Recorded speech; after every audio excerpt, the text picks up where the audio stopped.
I'd announced this morning that I was suing Will for $200 million because that video is going to be there forever. It's going to be ubiquitous. He made a career out of making people laugh.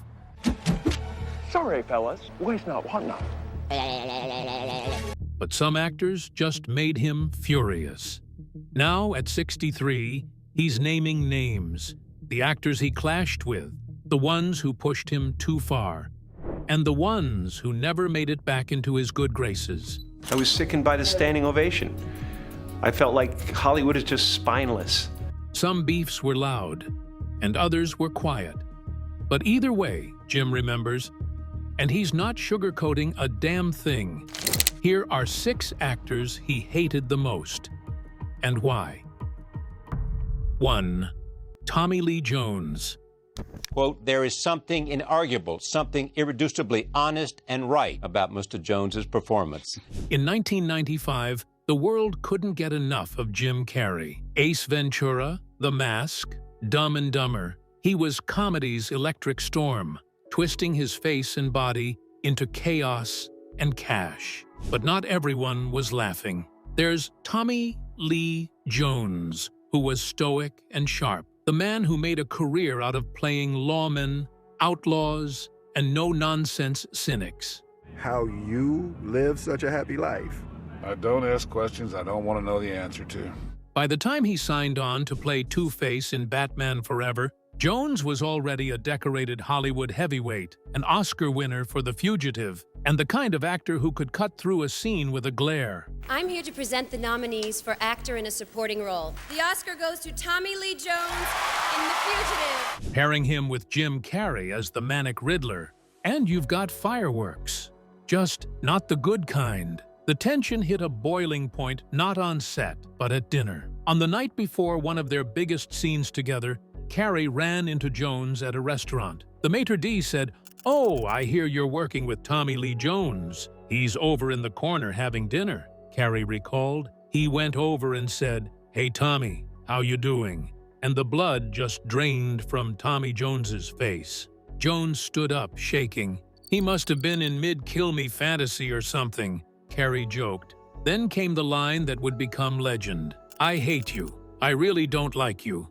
I cannot sanction your buffoonery." There it was. Not just dislike, but disdain. That I was going to be acting with Tommy Lee. Of course, I just, I went, well, this is going to be wild. For Carrey's style, his energy, his very presence, Jones wasn't just irritated, he was repulsed by the chaos Carrey brought to the screen. It stung, but Carrey understood. He later suggested that Jones may have been uncomfortable with the film's campy tone, which was a far cry from the gritty dramas Jones was known for. And maybe, just maybe, the veteran actor felt his thunder being stolen by the new king of comedy. Jones, used to commanding scenes with quiet intensity, was now forced to share the screen with a human cyclone. And Carrey? He wasn't just acting bigger, he was bigger. I am Bruce Almighty. My will be done. Still, Carrey didn't clap back. "He's a phenomenal actor," he said. "But sometimes things just don't mix. Not every feud ends in fire. Some end in silence, and a line so cold it still echoes decades later." In their experience on the cutting edge of Manifest Destiny, that was of interest to me. Let's move to another actor where it actually turned physical, and not just mere words. 2. Jerry Lawler. Right now, I am with Jerry the King Lawler. Jerry, thank you so much for doing this interview with me. By 1999, Jim Carrey wasn't just acting. He was disappearing into his characters. No role pushed that transformation further than the movie Man on the Moon, which was the BIPOC of the late legendary Andy Kaufman. Kaufman was chaos in human form, a prankster, a provocateur, a man who blurred the line between performance and reality so well, no one ever knew when the joke was over. Hand me the cannonball. Turn to the girl, and she say, "Don't look at me." Carrey decided to honor him by doing the same. Only this time, the joke nearly got someone hurt. Now, there's Jerry the King Lawler, the legendary pro wrestler who, in real life, had a long-running fake feud with Andy Kaufman back in the 1980s. But here's the thing, Kaufman and Lawler were actually friends. Behind the scenes, it was all theater, performance art, and a secret handshake shared in public view. What was your motivation for wanting to fight him? I had so many matches with women and I always won, and I started really believing that I was a good wrestler. But Jim Carrey didn't get the memo, or he did, and tore it up on purpose. From the moment Lawler walked onto the set of Man on the Moon, Carrey, fully in character as Kaufman, treated him like a mortal enemy. He taunted him relentlessly, spewed insults, and refused to break character, even between takes. He was Kaufman, and Kaufman hated Lawler, or so the script said. Well, let me tell you something, Mr. Lawler. I'm gonna make you scream for mercy! At first, Lawler played along. Wrestling is built on illusion, but this wasn't the ring, and Jim wasn't playing fair. Then came the moment that shattered the line between act and assault. Carrey spat in Lawler's face. It wasn't scripted, it wasn't agreed on, and it was personal. Lawler, shocked and furious, grabbed Carrey by the hair and locked him into a front face hold, a wrestler's vice grip. Then chaos broke loose. Carrey's bodyguard lunged in and started pulling at Jim's legs, trying to break the hold. But in doing so, Lawler says, he might have actually injured Carrey's neck. Moments later, Carrey was rushed to the hospital, and when he returned to set, he was wearing a neck brace and refusing to work with Lawler any further. I'm sorry for all the grief I've ever given playing bad guy wrestler, you know? And it's just a role, it's not me. But here's the mind bender. Was it real or just another performance? At that point, Carrey's method acting had become so extreme, so unrelenting, that no one, not even the cast or crew, could tell where the actor ended and Andy Kaufman began.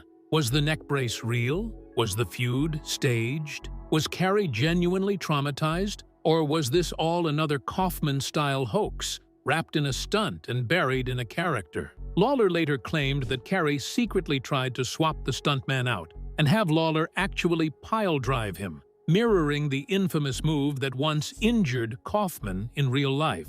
Lawler refused, told the director, and blew the bit. Carrey snapped, and the spitting incident followed shortly after. To Carrey, it may have been a dedication to art. To Lawler, it was flat-out disrespect. I used to be a guy who was experiencing the world, and now I feel like the world and the universe experiencing a guy.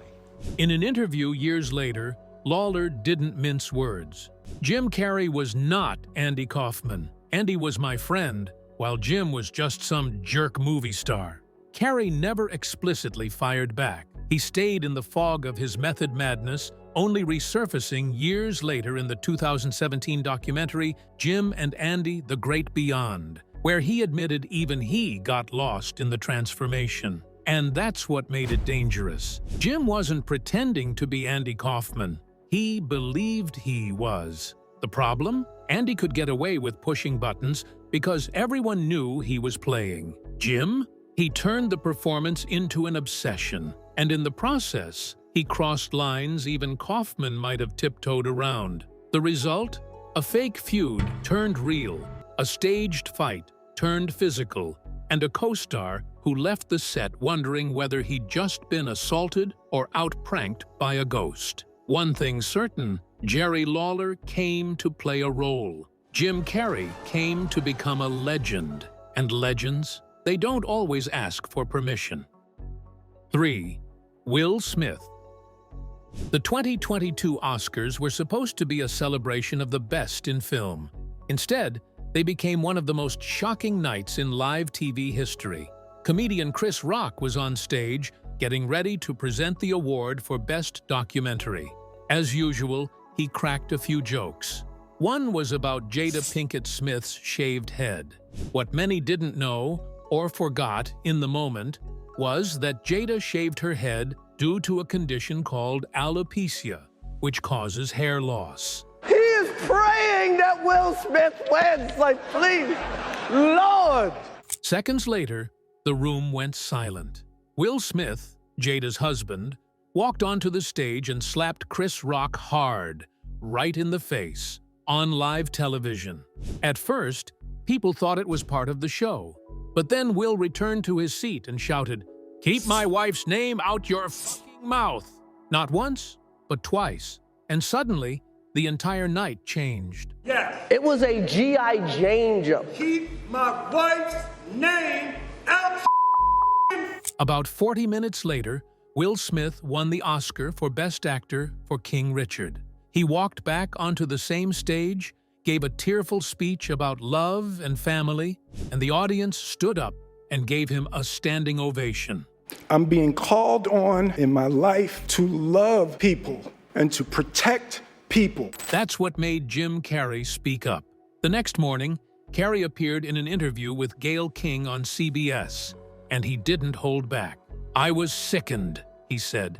"I was sickened by the standing ovation." For Carrey, the problem wasn't just the slap, it was the way Hollywood reacted. He called it spineless and said the moment showed that the industry was no longer something to be proud of. It really felt like, oh, this is a really clear indication that we're not the cool club anymore. "We're not the cool club anymore," he said. Jim Carrey wasn't laughing. He was angry, and not quietly either. He said that if it had been him on stage instead of Chris Rock, he would have sued Will Smith for $200 million. "That video is going to be there forever," Carrey explained. "That insult is going to last a long time." Video is going to be there forever. It's going to be ubiquitous. You know, that insult is going to last a very long time. Carrey understood that people can get emotional, especially when it comes to family. But he drew a clear line. No one should be allowed to hit someone just because of a joke. "If you want to yell from the audience, fine," he said. "Tweet something, but you don't get to walk up and smack someone because they said words." You do not have the right to walk up on stage and smack somebody in the face because they said words. He also believed Will Smith should have been taken out of the building after the slap, not allowed to stay, and definitely not given the spotlight again. Chris Rock didn't press charges, and Carrey thought it was only because Rock didn't want to deal with the trouble. But that didn't make what happened okay. For Jim Carrey, this moment was bigger than one man hitting another. It was about what Hollywood had become. He saw an industry that let bad behavior slide, as long as the person crying on stage was a star, and he wasn't afraid to say it out loud. Abuse, you got to be able to have people talk crazy about you. Carrey and Smith weren't enemies before this. There was no personal feud. But after that night, Jim drew a line and made it public. He didn't tweet something vague. He didn't try to protect anyone's image. He looked into a camera and told the truth, even if it made people uncomfortable. Jim Carrey has always been bold, but in that moment, he wasn't playing a role.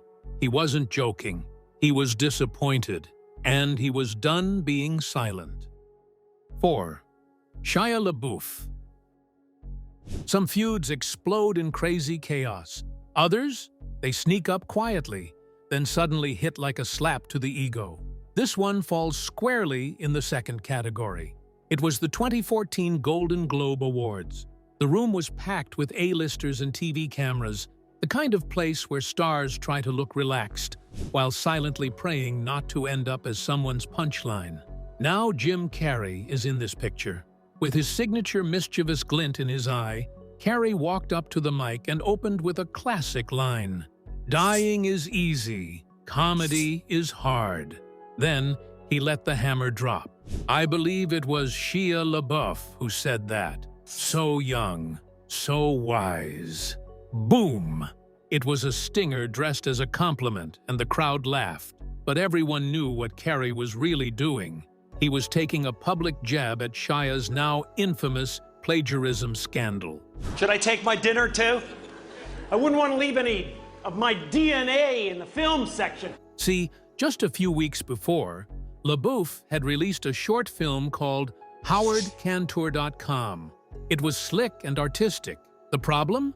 It was almost a word-for-word copy of a 2007 comic by artist Daniel Close without credit, permission, or even a heads up. With Lawless, I understand it. Like, I can see the quality of it, and I can remove myself and look at it and go, oh, yeah, well, I get it. That's a solid movie. Shia got caught red-handed, and in a twist only he could deliver. His apology was also plagiarized. He'd lifted it from a Yahoo Answers post, no joke. Then came a series of even stranger non-apologies tweets pulled from other people's statements, quotes from famous philosophers, and bold declarations about the death of authorship. Eventually, he declared he was retiring from public life altogether. Just 3 days after declaring he retired from any and all aspects of public life. Spoiler, that retirement lasted less than a week. Now, back to Jim. Carrey saw the absurdity of it all and did what comedians do. He joked about it in front of the entire Hollywood elite. Shia Labouf was not amused. Within hours, he fired back on Twitter. But instead of responding to the joke, he went straight for Carrey's personal life. First, he tweeted a music video featuring Carrey's daughter Jane, then followed it up with this jab. At least I don't get arrested for indecency on major LA highways or abandon love childs. Oof, that one hurt. It was a low blow, one that dragged Carrey's daughter into the mess and hinted at deeply personal accusations. But there was one tiny problem. The insults weren't even original. It turned out that Shia had plagiarized those tweets too, word for word from an old rant by Rupert Murdoch, who'd once attacked actor Hugh Grant online. Yes, even Shia's comebacks were copies. Moments later, Labouf backtracked again, deleting the tweets and posting a formal-ish apology. Jim Carrey states that he is deeply involved in his daughter's life. I accept that. Regret tweet on the matter and apologies to both parents. The apology came and went, but the damage had already been done. The brief but explosive feud had sparked headlines, sparked memes, and cemented its place in the bizarre timeline of both men's careers. Carrey, ever the professional, never responded publicly to Shia's attack. Maybe he thought it wasn't worth the energy. Maybe he knew the best response was silence. Or maybe he was just too busy being a grown-up. Who it's happening to, I guess, is where I'm at. You know, I no longer believe that I exist, so... What makes this whole situation even more bizarre is how much of it felt like performance art gone rogue. Shia was deep in his meta phase, questioning fame, authorship, and the point of celebrity itself. Meanwhile, Carrey was entering his own philosophical era, where he often spoke about the illusion of ego and identity. So, was this feud real? Or just two actors playing roles in the weirdest off-screen drama of the year? Either way, it left a mark. For Carrey, it was another reminder that even a single joke, especially one delivered on national TV, can spark fireworks. For Shia, it was one more chapter in a chaotic stretch that blurred the lines between authenticity and attention-seeking. But here's the truth. Jim's joke hit a nerve, and Shia's reaction only proved the punchline. 5. Mark Wahlberg. In 2016, Mark Wahlberg made headlines when he told celebrities to stick to entertainment and stop acting like experts on politics or public health. He didn't mention any names, but the message felt clear. Many people believed he was talking about stars like Jim Carrey, actors who had started using their fame to speak on serious and often controversial topics. To understand why Wahlberg's words hit so hard, we have to look at what Carrey was involved in at the time. From 2005 to 2010, Jim Carrey was in a high-profile relationship with actress and TV host Jenny McCarthy. When I invited Jenny into my life, I invited Evan into my life. And when I first met Evan... But this wasn't just a celebrity romance. It became one of the loudest platforms for the anti-vaccine movement in Hollywood. McCarthy had a young son, Evan, who was diagnosed with autism. And we're living proof with our own son and thousands of others that came before me and now after. She believed vaccines were to blame for his condition, a theory that had already been debunked by science. Still, she and Carrey began speaking out loudly. Together, they appeared at rallies, did TV interviews, and even wrote opinion pieces criticizing vaccine policies and the CDC. They claimed that children were being harmed by vaccines and that parents weren't being told the truth. Carrey, who had once been loved simply for his wild facial expressions, and hilarious roles, was now making headlines for promoting health advice that many doctors warned was dangerous. Medical professionals and scientists pushed back hard. They said Carrey and McCarthy were spreading misinformation.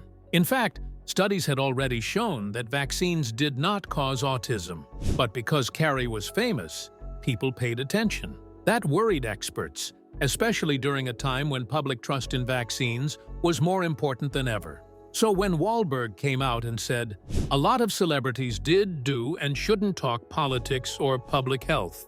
They live in a bubble," it was hard not to connect the dots. Without saying Jim Carrey's name, Wahlberg seemed to be drawing a line.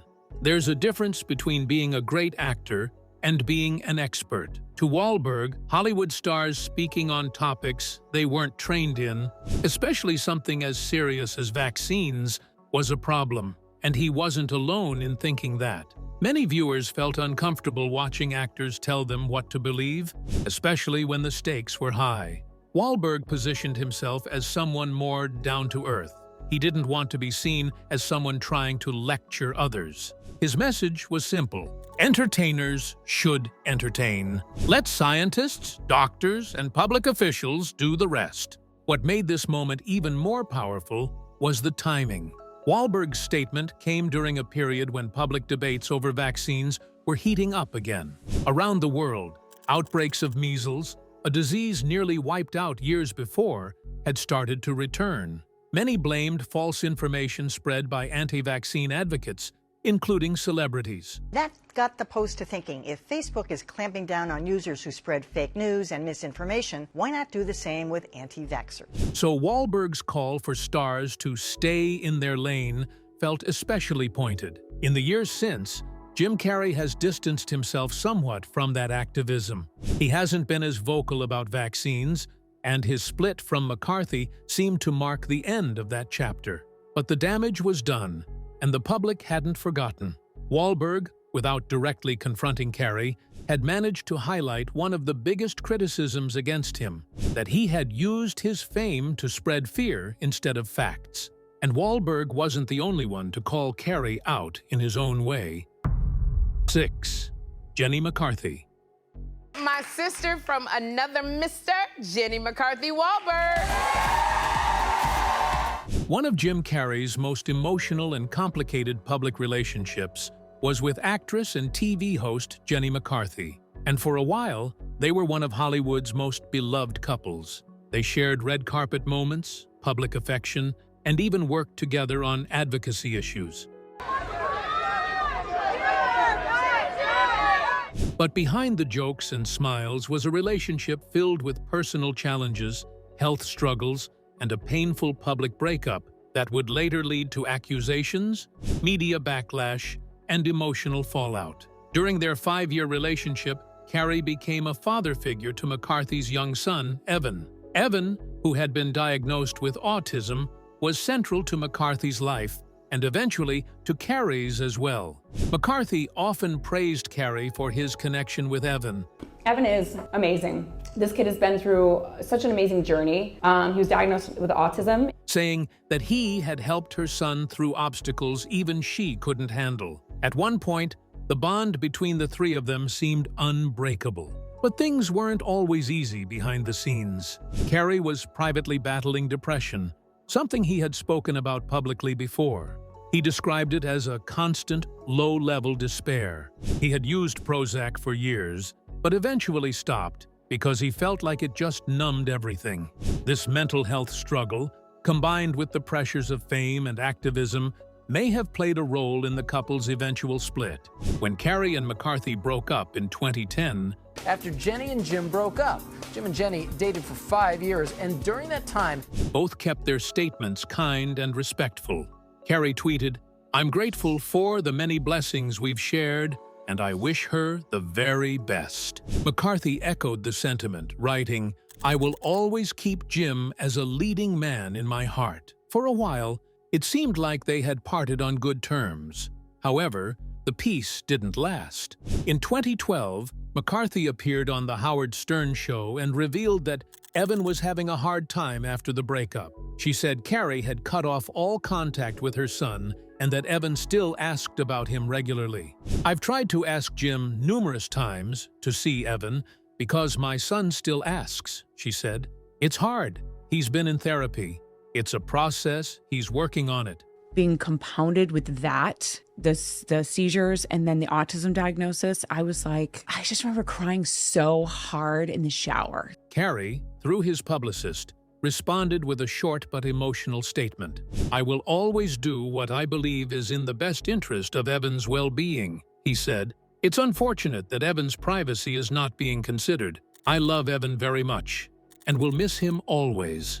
The situation sparked public debate. Some sympathized with McCarthy, especially other parents, while others felt that Carrey had the right to step away after the breakup. What made it worse was how the media jumped on the story, digging into rumors about Carrey's depression, odd habits, and whether McCarthy had signed a silence agreement in exchange for financial support. Nothing was confirmed, but the gossip only added to the tension.